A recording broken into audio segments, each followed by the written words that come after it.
Welcome, here I've got Xiaomi Redmi 10 and let me show you how to turn on and off device watermark in the camera app at this device.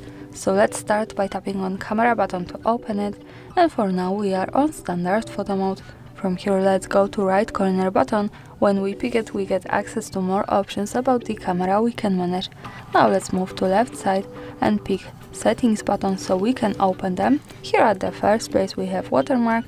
When we tap on it we get access to device watermark option at the second position, so by using the button from the right we can easily turn it on and turn it off as we need. Now let me keep it turned on. Let's move back to camera to take a picture to see how Xiaomi watermark looks like at the real one. And now we have to move to left to the button that follows us straight to the gallery.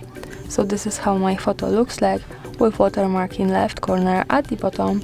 We can get closer to it here, and of course when we don't need it we have to move back to camera, then right corner options, left settings, tap to watermark and simply turn it off here by tapping on right button. That's all, thanks for watching, subscribe our channel and leave the thumbs up.